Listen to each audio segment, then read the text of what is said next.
This video will show you how to replace your cabin air filter on this Toyota Corolla. This will be located behind your glove box. Let's get into it.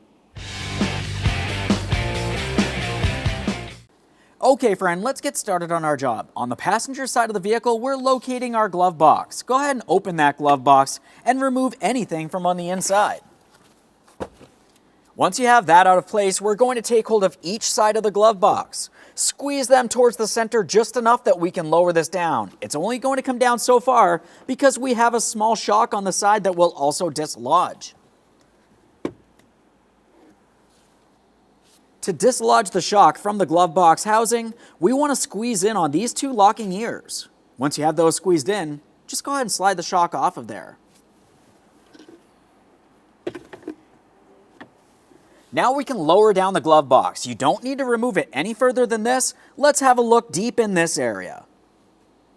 Now this is where we can see our cabin air filter housing cover. Along the passenger side of this, it has a small locking ear. We just want to carefully grab onto that ear. We're squeezing it in, and you should be able to rock this out of place. As far as the other side, it has one locating tab, and that'll just slide right out. A quick inspection of that housing cover, and we can set that aside. A quick inspection inside this area. If you thought that anything fell inside the blower motor, you want to remove that. That's fairly simply done by sticking a small vacuum inside of this port. You should be able to remove as much as possible. Otherwise, you'll have to remove the blower motor. Now it's time for installation of our brand new cabin air filter. The first thing we want to do is have a look along the sides. We're looking for the area with writing. We can see airflow with an arrow. We want to have that arrow facing down towards the blower motor. When we get this in position, it's sliding in just like this. We don't want to have it sideways, it won't fit properly.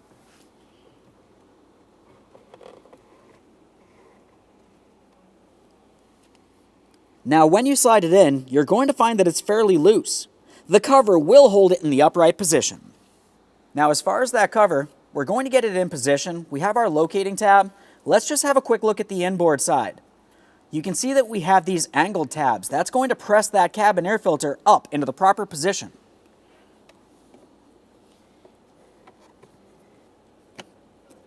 Press it in, listen for an audible click, and we'll just give it a light tug, confirming it's properly secure. We'll start closing that glove box. As we bring it up, we're paying attention to the shock. Go ahead and slide it over the glove box, listen for an audible click, and a light tug, confirming that's secured. Now we're going to have to bring this up so we can get the locking tabs over each side of the dashboard here. Slide it up, listen for a click.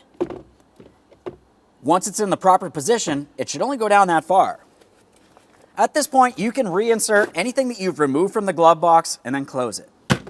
Okay friend, we finished our installation. Now the next thing we want to do is put the key in the on position, and we're going to test the blower motor on all speeds, confirming you don't hear any odd noises, possibly from something that fell in the blower motor from your pre-existing cabin air filter.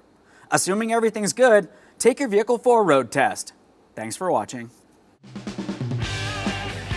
When only the best will do, demand TRQ. The only company that lets you view before you do. TRQ is committed to offering the highest quality aftermarket auto parts that are engineered for peace of mind. Thanks for using and viewing with TRQ.